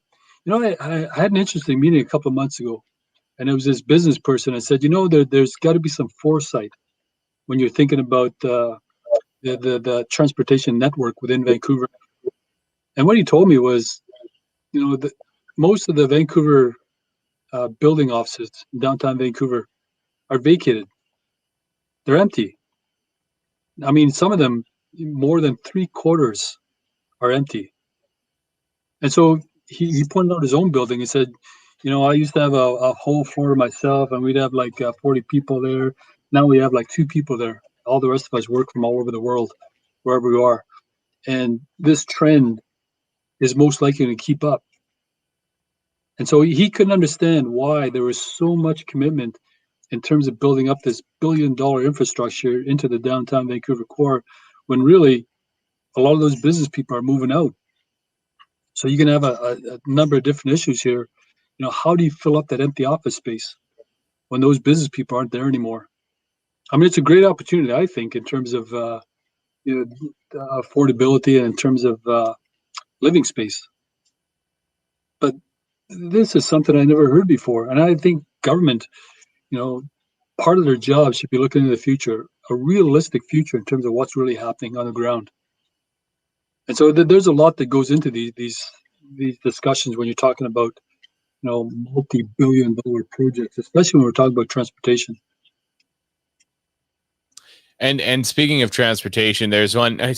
We don't always go to comments while we have people on for interviews, but there was one right here from somebody who calls himself the Albertan a rail bridge transit link between Vancouver and Victoria. I said that we're going to build a bridge from Vancouver to Victoria. I don't know how we do that through the Gulf Islands, I suppose, but I think the Islanders might be slightly upset, Ellis, if you take the leadership, become premier, and say on day one we're gonna finally bring Vancouver Island to the mainland. Do you think they might be a little bit upset about that if you say that? Well, Vancouver Island is that's a different place. Yeah, I've actually never spent that amount of time in Vancouver Island. They've got palm trees outside their hotels. As a northerner, that still shocks me today. They have palm trees outside their hotels. But what I think Vancouver Islanders, what I think they like about Vancouver Island is that it's a semi-isolated place. They've got all the services, and it's actually a little bit more relaxed than say downtown Vancouver. Yeah, a little bit. Look at this. You look all across BC, and you look maybe all across Canada for that matter.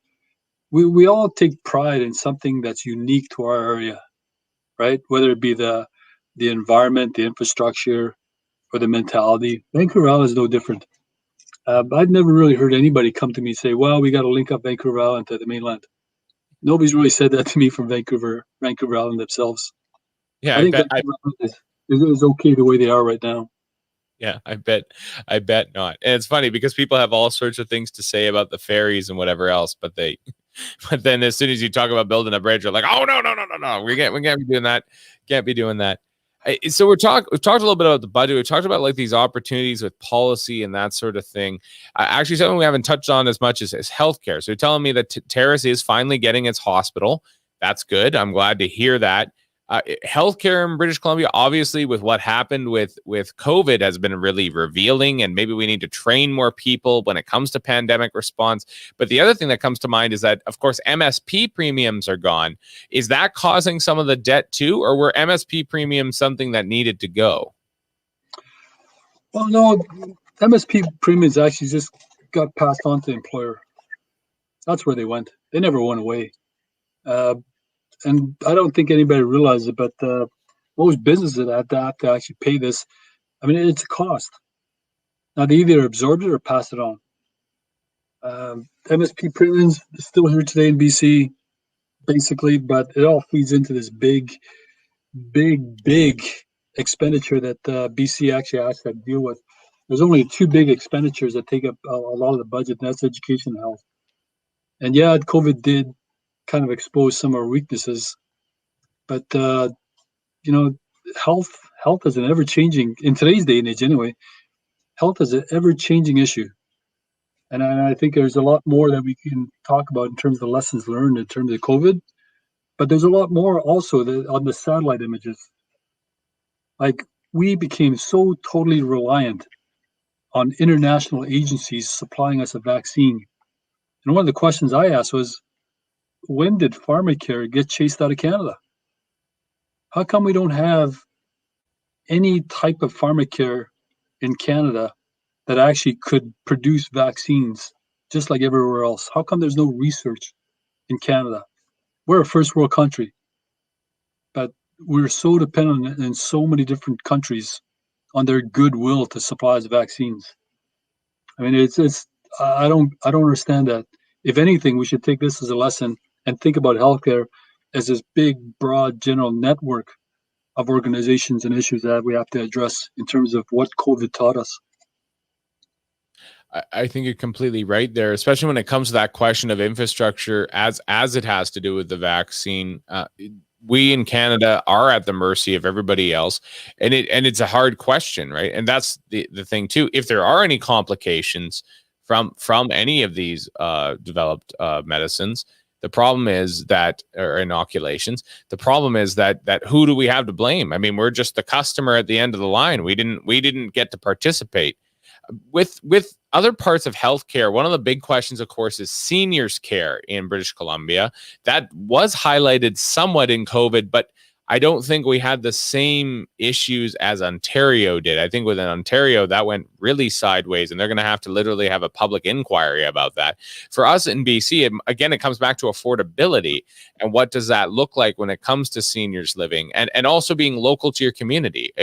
Do you have to move to Prince George from Terrace for seniors living, or do you have to move from 100 Mile to Kamloops, or even from one of the outskirts of Vancouver into downtown or into a suburban area instead of being in the country? How do we make sure that seniors are being cared for where they're from and near their families? Well, you know, I brought the seniors advocate up to Kitimat and Terrace a couple of years ago, and it was in response to a number of issues that seniors were complaining about in my writing. Number one was transportation to health facilities in Vancouver, Victoria, how hard it was and how unaffordable it was. So we brought her around to consult with all the different groups around Terrace, Kitimat, Niska, and at the end of it, she actually made a comment to me about the difference between the communities and how seniors were actually looked after.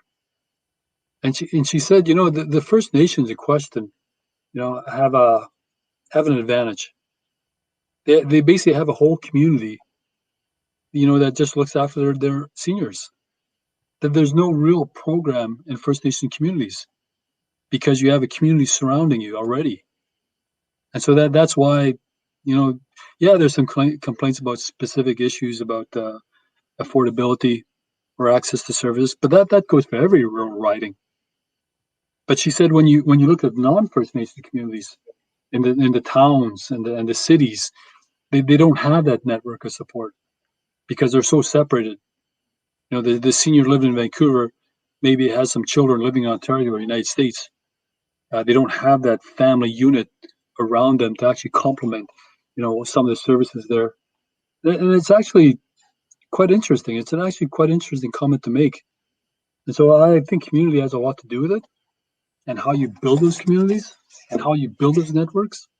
And it should be a combination I saw it through COVID, where a number of First Nation families actually started, doing what they could to help their seniors and their families. But First Nations never really talked about it that much. I think this is a society issue. I don't think it's actually necessarily totally a government issue. I think it's I think there's something that we're missing here. I completely agree that there needs to be a more communitarian or community-based aspect to seniors' care. That's always the way it was, basically up until really the 70s and the 80s. People always had to live kind of in the neighborhood they grew up in, and there was generational homes. That wasn't just an immigrant thing that happened from the 80s forward in BC now. It was always a thing, the idea of there being a generational home. One of the places where that would actually be important to talk about as policy is rural British Columbia, with what happened with Bill C-52, which I believe is still ongoing, the disputes around it, and the idea of there being access in rural communities to having secondary housing, having secondary residences to allow for generational farming, or even to take care of one's in-laws, take care of one's grandparents, and how to help with that. There's obviously a lot of allowances made in the Lower Mainland when it comes to development, and you can build a tennis court if you like, or get a carriage house on your garage or something and start getting a rent income from there. But when it came to rural British Columbians, they felt really shut out by the current government because of Bill C-52. Is there a way forward there, Ellis?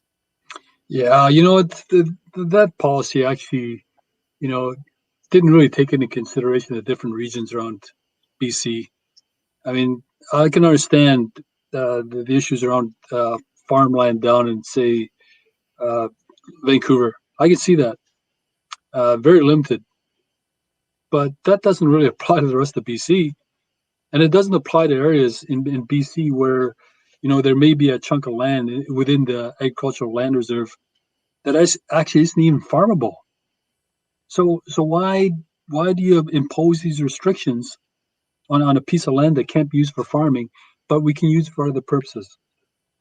I mean, a lot of that policy that was created, they really didn't take into consideration how different BC is around, in terms of our geography, in terms of the landscape. I mean, you look at the Lheidli T'enneh, the First Nation outside Prince George, they wanted to build a treatment center for their people. And I've seen this before, but because of the policy put down by the BC government, was disallowed for a chunk of land that already had a building on it that was unsuitable for farming. They wanted to turn it into a treatment center. Well, the government said no. Well, wait a minute. This land's not even good for farming, and it's already got infrastructure in it. And all we need is actually convert it to a different zoning designation, so we can actually start a treatment center. And what I saw before, it was when First Nations, and we did this as well. First Nations, when they start up this kind of initiative, just because of the policies, they start out as, okay, we want to open up this facility for First Nations. And then once it gets established, they say, okay, now, to make this more sustainable, we want to open this up to more non-First Nations. I mean, I've seen those private post-sec institutions in our region. First, you get the building established under the First Nations criteria. And then after you've got that established, then you open it up to the greater population surrounding, because it's not sustainable just to keep a facility just for a small group of people. You just don't have the customer base. So I didn't understand, the government policy around restricting this type of initiative, especially when you see the addictions actually affects First Nations and non-First Nations alike, in an equal manner.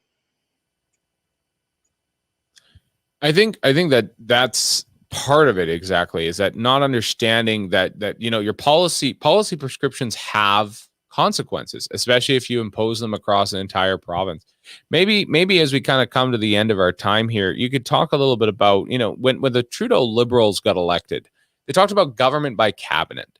I don't know if that's the same thing to talk about when it comes to BC, but if you're successful in your leadership bid and becoming Premier of British Columbia, perhaps it needs to be at least government by region, or at least in consultation with the regions in a way that respects the diversity of their needs.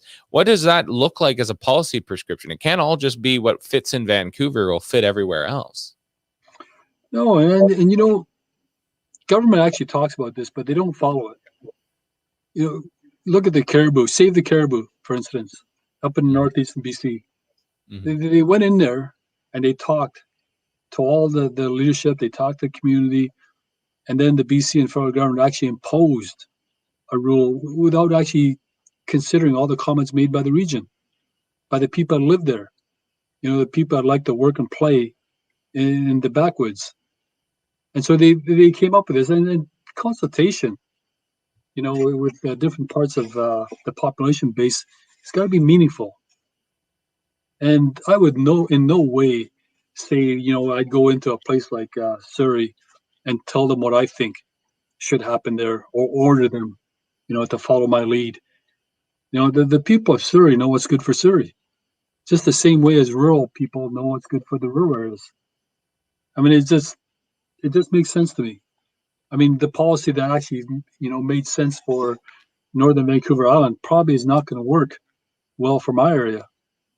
And I think this has just got to be region by region. And you just take, what's best based on what the people think. Of course, you got to consider some of the things government has to consider as well.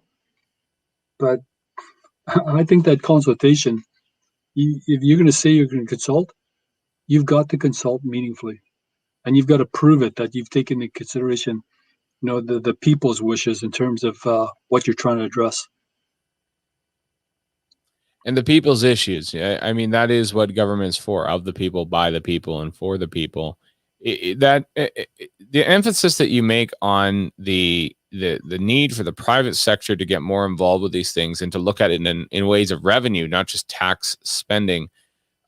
Again, there's some people who have caution about that when it comes to maybe utilities, or even when it comes to insurance, the ICBC, but where is a practical example of the NDP have clearly made this into a government thing when it shouldn't be a government thing, and the private sector would do it better? What's the clearest example for you from this government that they needed to go to private hands and not to public ones?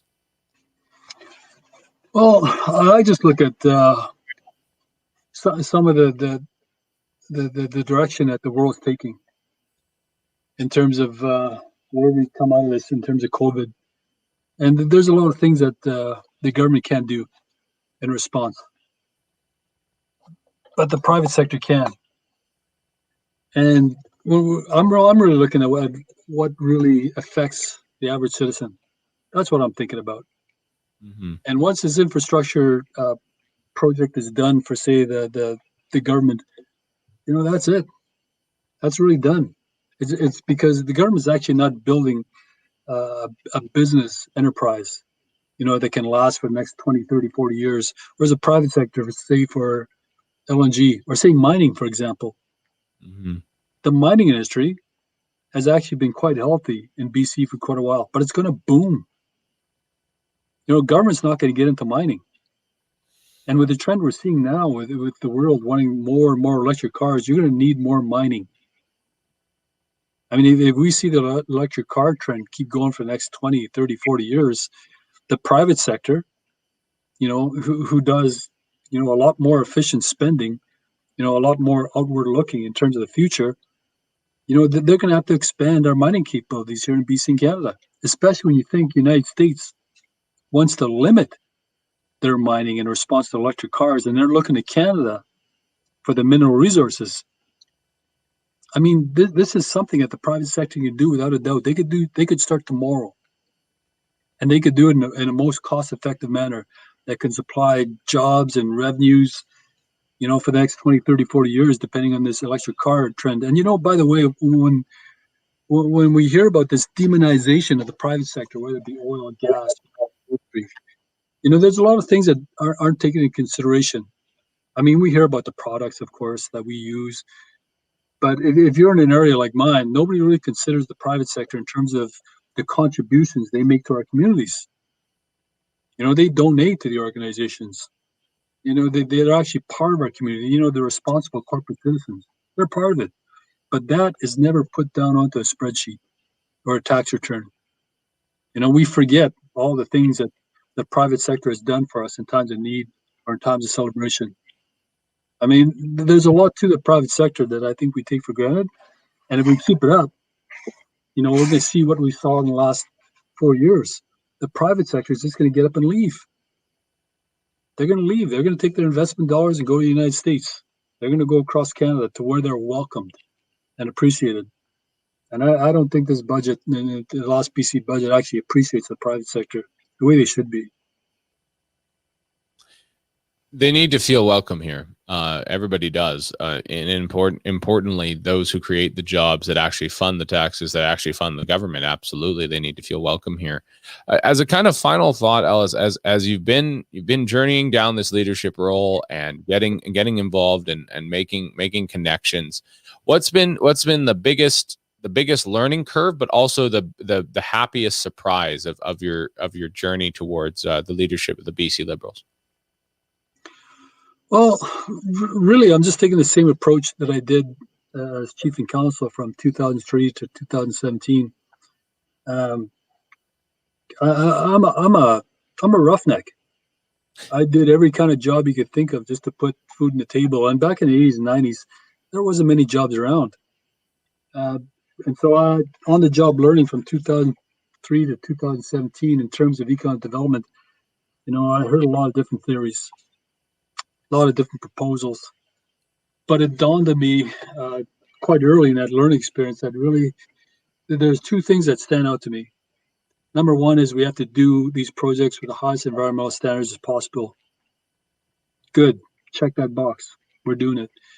And number two, more importantly, I had to see that there was the promise that was going to be delivered had to be how it's going to affect an individual's life, how it's going to actually make somebody's life better by maybe getting a better job. Maybe it gets a person that's not in a very good place, gets them to a better place, meaning maybe they're addicted, maybe they're in prison, maybe they've been on welfare their whole life. How do we get that person, out of that situation and get them to a better place? I'm taking the same approach. And, it's on the job learning after 17 years, and I can't really change that perspective. It's got to affect the citizen. It's got to affect the average person. I think the most surprising thing that's come out of this is I didn't really make a formal announcement. I actually let it slip out by accident to a local paper because I thought, well, it's a local paper. Nobody's going to care. It's not going to get anywhere. And it went out all across Canada. And so people were asking me questions about my campaign and my team. I didn't have any campaign. I didn't have a team. So the most surprising thing is, the groundswell of support that's coming in from just regular people on social media, on emails, on texting, finding out how to get involved. That's probably the most surprising thing since I hadn't really set up anything formal because I knew I was going to do it. I just didn't think first before I said that. Sometimes the best things are unscripted, and of course, we're very excited. We're very excited at your candidacy, and we wish you all the best. Ellis, thank you so much for being on the program again. We'll talk to you again soon. Thank you very much, Nathan. Absolutely. Well, we've been just chatting with Ellis Ross there briefly, and we're very thankful for his presence on the show. And of course, earlier in the show, we were talking about just the nature of the restrictions and everything else, and what's happening there, and what isn't happening. It's all a little confusing, to put it politely. We don't really know what's happening. But I mean, I think that if nothing else, it's a good place to kind of conclude is that British Columbia is, the most beautiful place on earth, at least for us. I know we got a lot of Albertans on the show and that sort of thing, and maybe that's hard to hear, but for us British Columbians, this really is home, and it's hard to be away from it in any way. Alberta bound, the song. It was rewritten to be BC bound, to be 15 version, but they'd definitely be appreciated. And as a final point, again, there's that question of solidarity. If we stand in solidarity with one another, whether we're talking about defeating COVID, whether we're talking about the economic recovery that needs to happen afterwards, whether we're talking about regaining our freedom, finally about, either propelling somebody into office who's, who we think represents our values, or even just making sure that the guy down the street knows that he is, your brother or sister, and that things are going to be okay. I think that's the other half of it. And that's what we try to do on the show. We bring people on, we talk about real ideas, real issues, real things that are affecting real people. We try to be real ourselves. And I'm just thankful that you guys are always real with me in the comments and that sort of thing. Finally, I'm just thankful that I have the platform I have. It's been a month. It's been a very adventurous month. We've gotten meeting some really cool people along the way. And I'm just deeply thankful for what's come down the pipe. And hopefully with a little bit more determination and a little bit of hard work, and with some investment on our parts of again, in solidarity and standing together, we will get back to a freer country, a better country, a more prosperous country, and a place that we can call the Truth North strong and free, regardless of whether that looks exactly as it does now or very different, depending on where you sit on the sovereignty question.